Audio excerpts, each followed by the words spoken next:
Estás en Conversaciones Rockeras.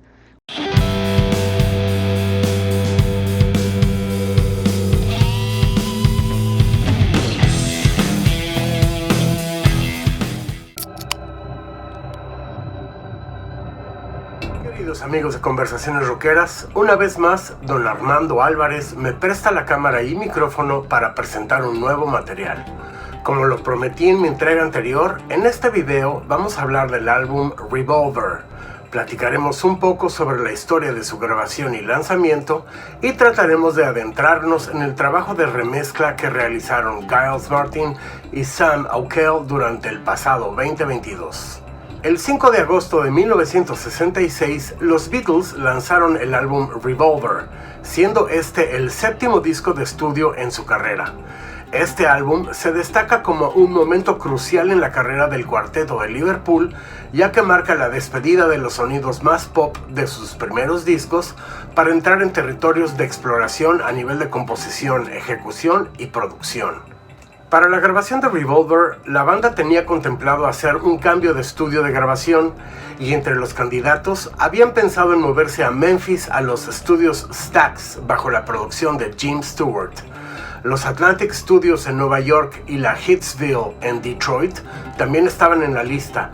Sin embargo, la grabación comenzó el 6 de abril en los ya probados estudios EMI bajo la producción de George Martin y con el ingeniero Geoff Emerick de tan solo 19 años. Durante el mes de enero de 1966, la banda se tomó unas vacaciones de 3 meses para regresar a los estudios EMI, hoy conocidos como Abbey Road Studios, en abril y comenzar el trabajo de estudio de este álbum. Este disco les tomó 3 meses de grabación, mezcla y producción en general, y solamente unos días después de su lanzamiento se posicionó como un gran éxito comercial elogiado por su innovador sonido, trabajo de composición y producción. Además de ser considerado por muchos uno de los discos más importantes de los Beatles, a la fecha sigue influenciando a generaciones enteras de músicos. En el Revolver podemos encontrar algunas de las composiciones experimentales más icónicas de la banda, como Eleanor Rigby, Taxman y Tomorrow Never Knows.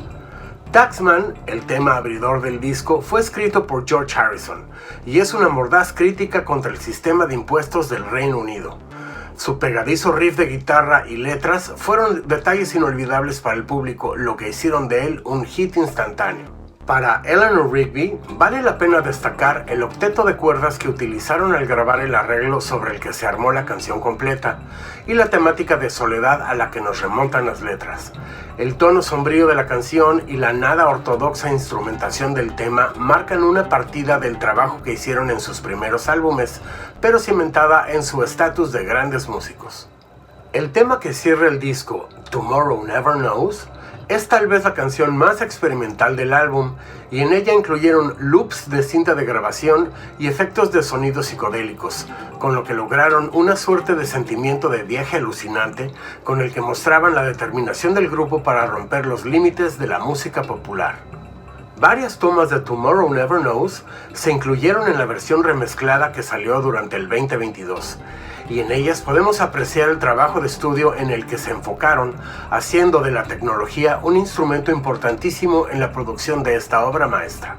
Algunos comentaristas consideran que el lanzamiento de Revolver marca el inicio de la era psicodélica del grupo, ya que las canciones reflejan su interés en el uso del LSD, la filosofía, el movimiento avant-garde y los primeros acercamientos al tema de la muerte y la trascendencia. La portada es una suerte de collage entre fotografías y dibujo lineal.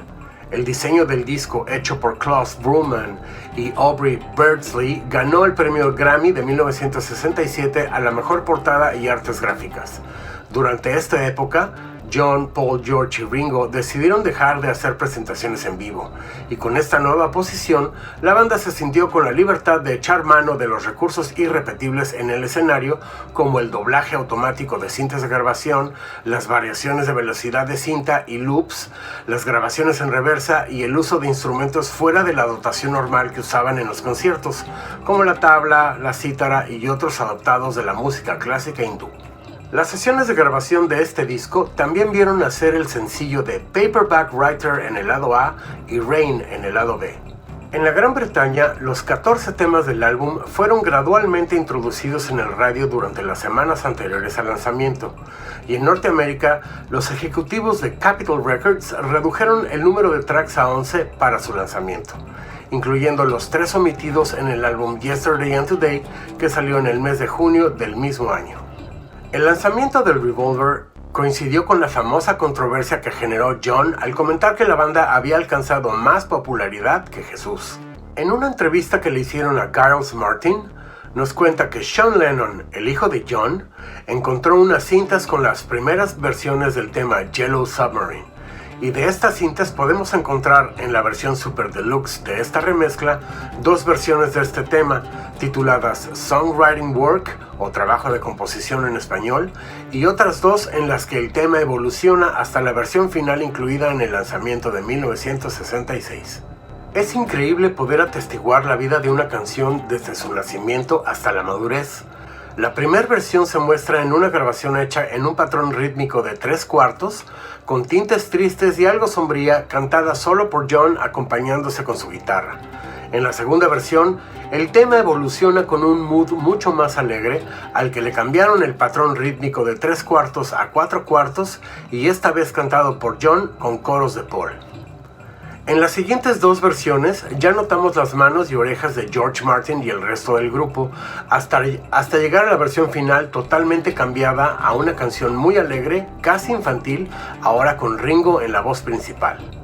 El valor de este documento auditivo es absolutamente grandioso, no solamente por la remezcla en sí, sino por los tracks adicionales donde podemos entender de dónde vienen las canciones y cómo evolucionan. Según Wikipedia, Giles Martin había expresado su interés en remezclar álbumes anteriores al Sgt. Pepper's haciendo uso de una tecnología llamada demixing, desarrollada por Abbey Road Studios, pero quería esperar hasta que el software se mejorara como para usarlo en este proyecto.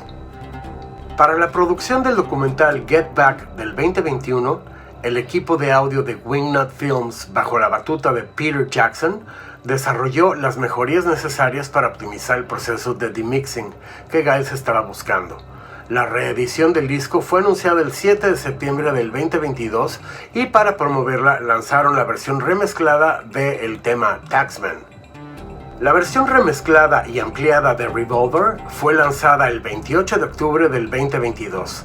Esta edición incluye un set de 5 CDs o 4 LPs y un EP de 7 pulgadas, con las versiones en mono y en estéreo del disco, más demos, extractos de las sesiones de grabación, un libro de 100 páginas con prefacio de Paul McCartney y una introducción de Giles Martin, un ensayo de Amir Thompson alias Questlove, notas de cada canción escritas por Kevin Howlett e ilustraciones de Klaus Burman, además de imágenes de las letras originales escritas a mano, cajas de cintas de grabación y algunas impresiones de otros documentos relativos a la novela gráfica titulada Revolver 50, el nacimiento de un ícono, de 1996.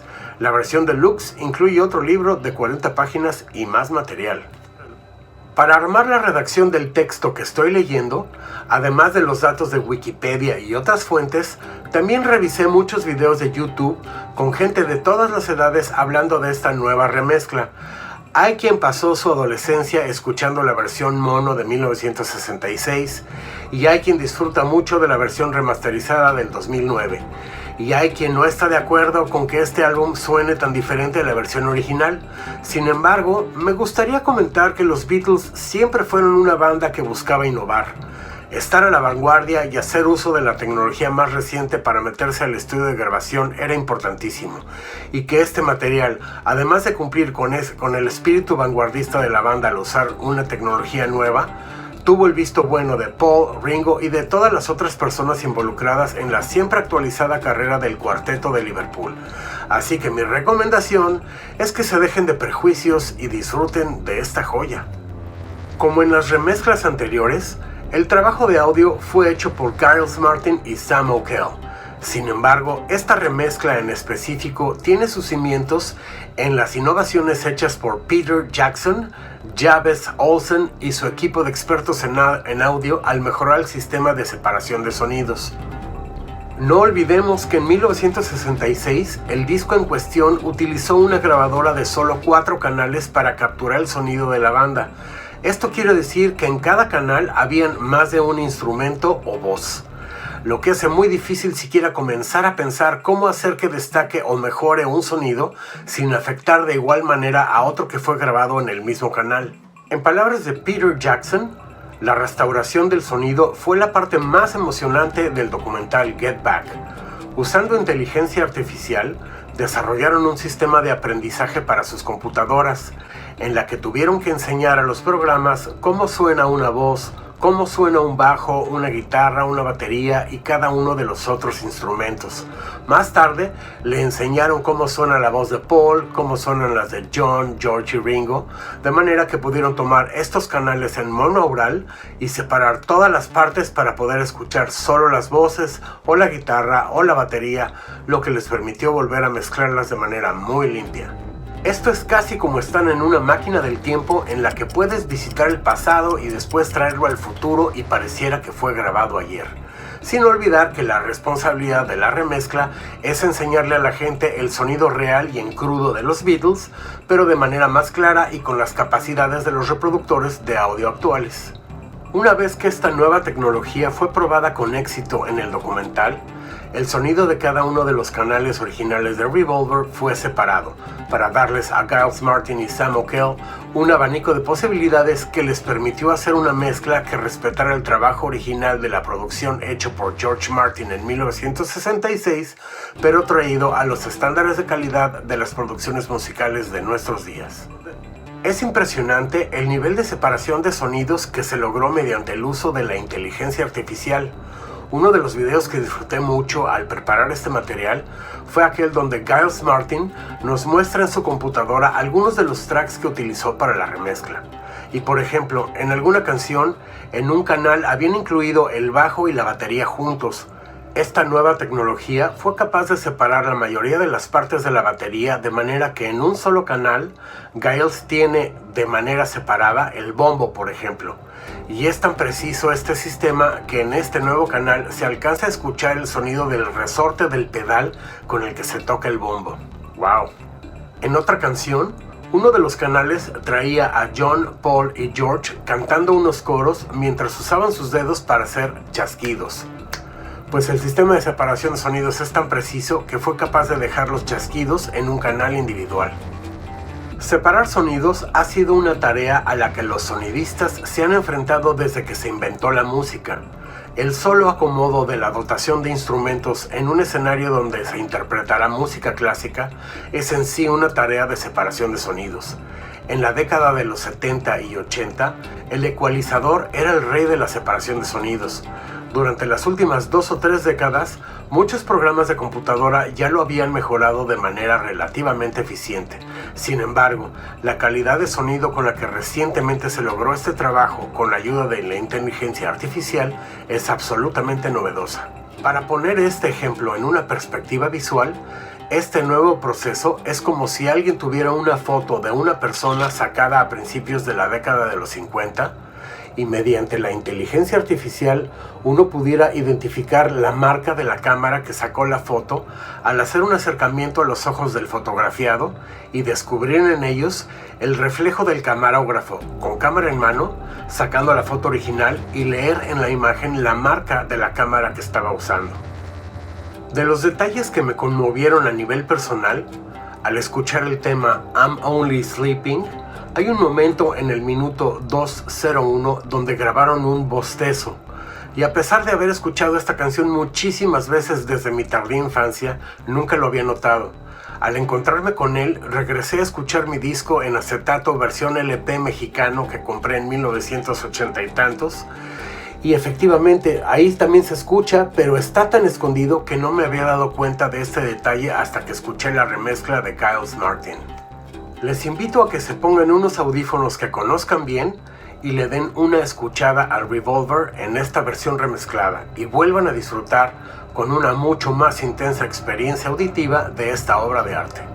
Es todo por esta entrega, queridos amigos de Conversaciones Rockeras. Desde el barrio de Ealing se despide Samuel Cesati, su corresponsal en la Gran Bretaña, deseándoles ahí, hasta sus pantallas, que haya mucho rock en sus vidas. Hasta la siguiente.